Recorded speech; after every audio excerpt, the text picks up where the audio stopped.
पाकिस्तान को तबाह करने के पीछे भारत की दो शेरनियां हैं। एक का नाम है लेफ्टिनेंट कर्नल सोफिया कुरैशी और दूसरी है विंग कमांडर व्योमिका सिंह, जिन्होंने पाकिस्तान में आधी रात भूचाल ला दिया, या यूं कहें कि पाकिस्तान में रोशनी हो रही थी आधी रात।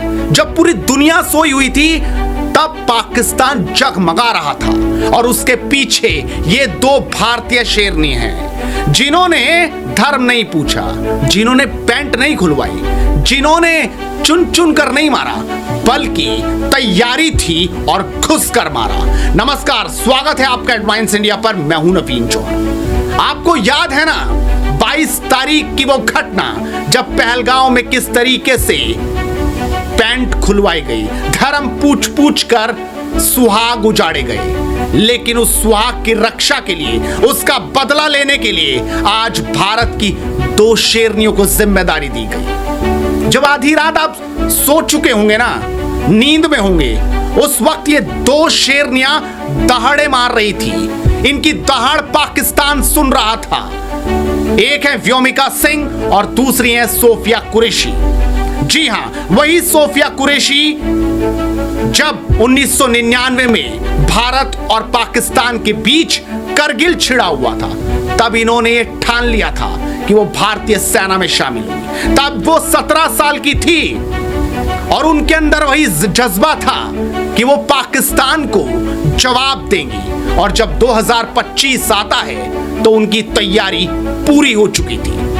पाकिस्तान में वो तस्वीरें आप देखिए, कैसे मसूद अजहर और उनके आतंकी आका मिट्टी में मिल चुके हैं। उनके मदरसे में बड़े बड़े मिसाइल के छेद नजर आ रहे हैं। उन्होंने किस तरीके से मलबा ही मलबा कर दिया। और इनके पीछे है ये सोफिया। जी हां, वही सोफिया जो इस्लाम धर्म से आती हैं और आज देश की रक्षा कर रही हैं। आज वो पाकिस्तान में किस तरीके से हमला करती हैं, कैसे वो आधी रात रणनीति बनाती है और पूरी तरीके से पाकिस्तान में सुबह होते होते हाहाकार मच जाता है। ये हाहाकार बता रहा है कि पाकिस्तान अब घुटनों पर है। 1999 में जब देश करगिल युद्ध के दौर से गुजर रहा था, उसी साल सोफिया कुरैशी ने भारतीय सेना की वर्दी पहनी थी और यही उन्होंने प्रण लिया था कि वो अब छोड़ेंगी नहीं।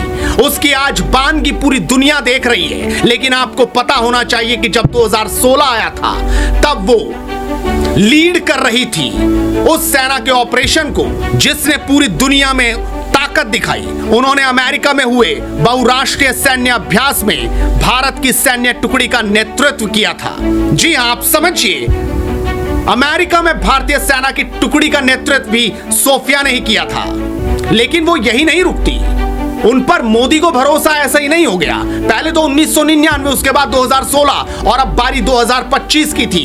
जब वो सामने आती है ना, जब सेना की प्रेस कॉन्फ्रेंस होती है और उनके चेहरे पर वो तेज दिखाई देता है और वो आंखें उनकी बता रही थी कि सुकून अब उन्हें बहुत मिला है। सुप्रभात देवियों और सज्जनों, मैं कर्नल सोफिया कुरैशी और मेरे साथ विंग कमांडर व्योमिका सिंह आज आपको 6 से 7 मई 2025 की रात 1:05 से 1:30 बजे के बीच भारतीय सशस्त्र बलों द्वारा अंजाम दिए गए ऑपरेशन सिंदूर के बारे में जानकारी देंगे।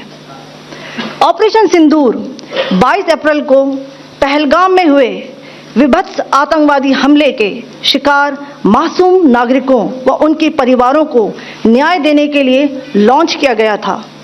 इस कार्रवाई में 9 टेररिस्ट कैंप्स को टारगेट किया गया और पूरी तरह से इसे बर्बाद किया गया। पाकिस्तान में पिछले 3 दशकों से टेरर इंफ्रास्ट्रक्चर का निर्माण हो रहा है। इसमें recruitment, indoctrination centres, training areas व लॉन्च पैड शामिल थे, जो पाकिस्तान और पाक अधिकृत जम्मू कश्मीर POJK दोनों में फैले हैं। तो देखा आपने, अब हम आपको बताते हैं सोफिया की कुछ वो कहानी के अंश जो आपको जरूर देखना चाहिए। गुजरात में पैदा हुई थी सोफिया कुरैशी। जब 1981 में उनका जन्म वडोदरा में हुआ, तब किसी ने सोचा नहीं था कि 2025 में कुछ ऐसी इबारत वो लिखेंगी। लेकिन उनकी तैयारी पूरी थी। 1999 में उन्होंने सेना की वर्दी पहनी और उसके बाद तो लगातार वो अपनी यात्रा में निकल पड़ी। लेफ्टिनेंट कर्नल सोफिया कुरैशी उस समय सुर्खियों में आती है जब उन्होंने एक बहुराष्ट्रीय सैन्य अभ्यास में भारतीय दल की अगुवाई की थी। तब वो ऐसा करने वाली भारतीय सेना की पहली महिला अधिकारी बन गई। इस अभ्यास का नाम एक्सरसाइज फोर्स था, जो भारत की ओर से आयोजित उस समय का सबसे बड़ा विदेशी सैन्य अभ्यास था। लेफ्टिनेंट कर्नल सोफिया कुरैशी इस अभ्यास में भाग लेने वाले 18 दलों में एकमात्र महिला अधिकारी थी। भारतीय दल में कुल 40 सदस्य थे। उस समय वो भारतीय सेना की सिंगल कोर अधिकारी थी।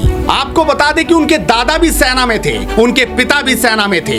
यानी कि समझ में आता है कि बेटी के अंदर किस तरीके से राष्ट्रभक्ति भरी हुई थी।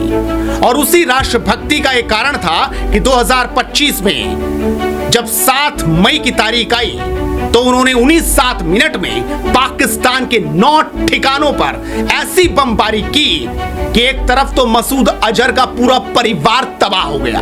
14 लोग जमीन में घुस गए।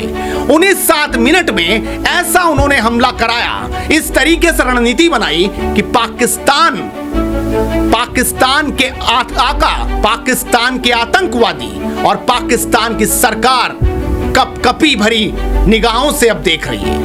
वो दुनिया के देशों से बात करने में उतावली है। हो सकता है कि उनके प्रधानमंत्री फोन भी कर रहे होंगे, लेकिन पूरी दुनिया में कोई फोन उठाने वाला नहीं बचा।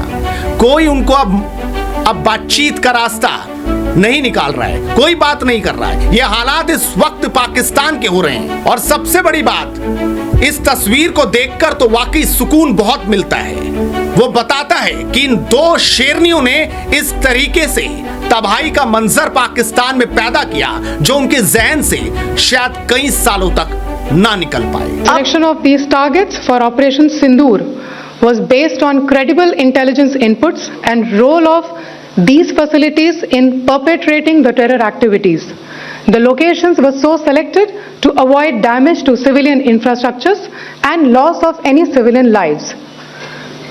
This was done with due diligence, and the camps selected for targeting and their engagement will now be shown to you one by one. POJK के टारगेट आपको बताना चाहूंगी। सबसे पहले सवाई नाला कैंप मुजफ्फराबाद, जो कि POJK के लाइन ऑफ कंट्रोल से 30 किलोमीटर दूर है। यह एक लश्कर तोयबा का ट्रेनिंग सेंटर था। 20 अक्टूबर 2024 सोनमर्ग, 24 अक्टूबर 24 गुलमर्ग, 22 अप्रैल 2025 पहलगाम, इन हमलों के आतंकियों ने यहीं से प्रशिक्षण लिया था। सैयदना बिलाल कैंप मुजफ्फराबाद, यह एक जैश ए मोहम्मद का स्टेजिंग एरिया है। यह हथियार विस्फोटक और जंगल सर्वाइवल ट्रेनिंग का केंद्र भी था। गुलपुर कैंप कोटली,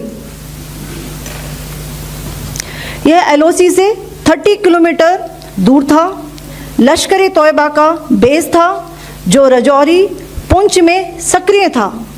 20 अप्रैल 2023 को पुंछ में और 9 जून 2024 को तीर्थ यात्रियों के बस हमले में यहीं से आतंकी को ट्रेन किया गया था। बरनाला कैंप भिम्बर, ये LOC से 9 किलोमीटर दूर है। यहाँ पर हथियार हैंडलिंग, IED व जंगल सर्वाइवल का प्रशिक्षण केंद्र था। अब्बास कैंप कोटली, यह LOC से 13 किलोमीटर दूर है। लश्कर तोयबा का फिदाइन यहाँ तैयार होता था। इसकी कैपेसिटी 15 टेररिस्ट को ट्रेन करने की थी।